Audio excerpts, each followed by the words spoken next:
और आज का जो टॉपिक है compressive economic partnership agreement between India and Japan. इससे पहले का जो हमारा टॉपिक था उसमें हमने ये पढ़ा था फ्री ट्रेड एग्रीमेंट।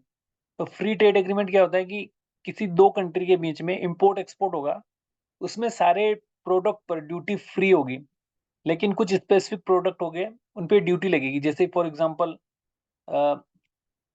सिगरेट, तंबाकू, लीकर, इस टाइप के प्रोडक्ट पे ड्यूटी लगेगी। तो इसके बाद में दूसरा हमने जो पढ़ा था वो पीटीए प्रेफरेंशियल ट्रेड एग्रीमेंट। तो इसमें क्या होता है कि मोस्टली ड्यूटी जितने भी एक्सपोर्ट इंपोर्ट होगा दोनों कंट्री के बीच में, सब पे ड्यूटी लगेगी, लेकिन कुछ स्पेसिफिक प्रोडक्ट पर ड्यूटी नहीं लगेगी। तो इससे हम कहते हैं प्रेफरेंशियल ट्रेड एग्रीमेंट।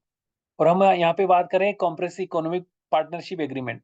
तो यहाँ पे दोनों कंट्री के बीच में एक इकोनॉमिक पार्टनरशिप एग्रीमेंट होता है, जिससे not not only the goods का इंपोर्ट एक्सपोर्ट के ट्रेड बैरियर हटते हैं, सर्विस के भी हटते हैं। इसके अलावा इन्वेस्टमेंट का भी काफी प्रेफरेंस दिया जाता है कि दोनों कंट्री आपस में इन्वेस्ट कर सकती है। एक कंट्री से दूसरी कंट्री में इन्वेस्ट होगा तो उस पे भी कोई रिस्ट्रिक्शन नहीं लगेगा। इसके अलावा कोई डिग्री अगर करता है, इंडिया का डिग्री होल्डर अगर किसी सीपीए पार्टनरशिप कंट्री के साथ डिग्री की जॉब करता है तो उसकी डिग्री भी इतनी ही इक्विवेलेंट होगी। ठीक है, तो ये सीएपीए एग्रीमेंट है। तो ये जापान और इंडिया के बीच में एक काफी लंबे समय से ये डील चल रही थी इस एग्रीमेंट पे साइन करने की। तो फाइनली ये 16 फरवरी 2011 में साइन हुआ, जो कि जो इंपोर्ट एक्सपोर्ट के जो गुड्स है उसमें 90% 94% जो प्रोडक्ट हैं उन पे ये टैरिफ को एलिमिनेट करता है और इंपोर्ट एक्सपोर्ट को बूस्ट करता है। ठीक है, तो यहाँ पे समझने की बात ये है कि कॉम्प्रेसिव इकोनॉमिक पार्टनरशिप से काफी बेनिफिट मिलता है। जैसे आपके इंडिया में बाहर के कंट्री इन्वेस्टमेंट करेगी, जैसे जापान से इंडिया में होंडा कंपनी इन्वेस्ट कर रखा है, यहाँ पे उससे लोगों को जॉब मिलती है। फिर यहाँ पे जापान की कंपनी बाइक बनाती है, जो उससे मैन्युफैक्चरिंग करने के बाद जो फाइनल प्रोडक्ट एक्सपोर्ट होता है, जिससे इंडिया की इकोनॉमिक बढ़ती है। तो ये काफी इस सीएपी एग्रीमेंट के बेस पे कोई भी बाहर की कंपनी इंडिया में आके आसानी से अपने इन्वेस्ट कर सकती है और मैन्युफैक्चरिंग करके एक्सपोर्ट करती है, जिससे कि इंडिया की इकोनॉमी तो बूस्ट होगी होगी। इसके अलावा और भी कई सारे बेनिफिट होंगे। तो हम बात करें कि क्या क्या प्रोडक्ट हैं जो कि जापान और इंडिया के बीच में इंपोर्ट एक्सपोर्ट होते हैं, तो वो भी हम समझ लेंगे। इससे पहले देख लेते हैं कि एक्सपोर्ट का जो हमारा और जापान का वो कितना परसेंटेज है, समझ लेते हैं। तो एक्सपोर्ट हमारा इंडिया से जापान होता है 17-18 में 4.73 यूएसडी बिलियन।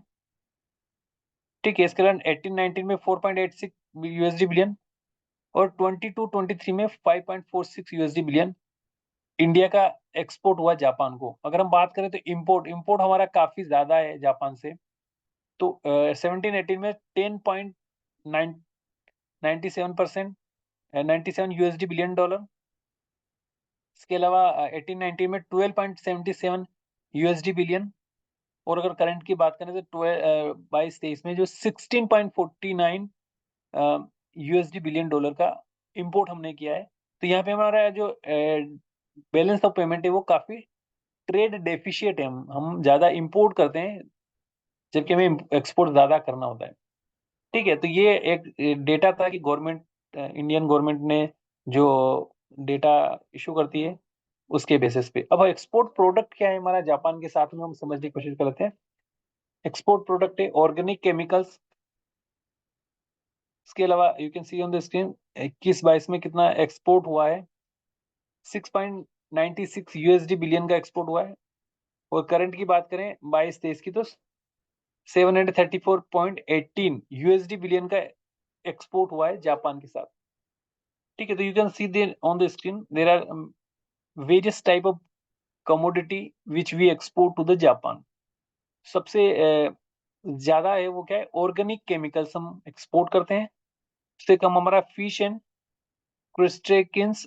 ओके, इसके अलावा अदर प्रोडक्ट हैं।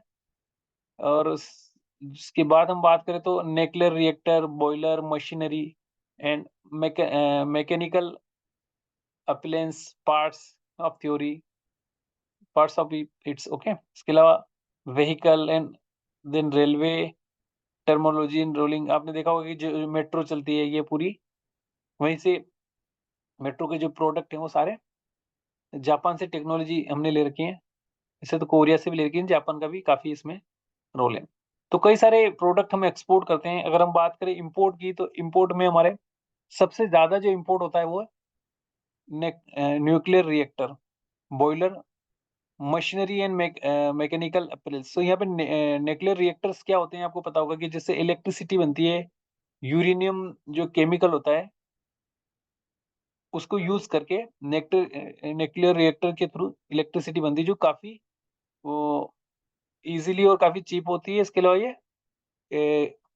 ये जो इन्वायरमेंट को इफेक्ट नहीं करती है, इससे कोई पोल्यूशन नहीं होता है। ठीक है, इसके अलावा और प्रोडक्ट है organic chemical, inorganic chemicals, organic and inorganic compounds, precious metal, okay, कई सारे प्रोडक्ट हैं। तो ये सारा प्रोडक्ट यहाँ पे हम इंपोर्ट और एक्सपोर्ट करते हैं। सो हम यहाँ पे देख सकते हैं कि कितना प्रोडक्ट हम जापान से खरीदते हैं और कितना एक्सपोर्ट करते हैं। तो इस इन सारी इन पे ट्रेड बैरियर ना लगे, इसीलिए हमारा इंडिया और जापान के साथ जो एग्रीमेंट हुआ है, CEPA, compressive economic partnership agreement, तो यहाँ पे नॉट ओनली द गुड्स का हुआ, जबकि इन्वेस्टमेंट को इन्वेस्टमेंट कर सकते हैं, जापान के लोग इंडिया में काम कर सकते हैं, इंडिया के लोग जापान में काम कर सकते हैं। ये काफी सारी चीजें इसमें हमें बेनिफिट मिला। सो गाइस, इस सेशन को हम यहीं पे एंड करते हैं। Thanks for watching the session, have a nice day.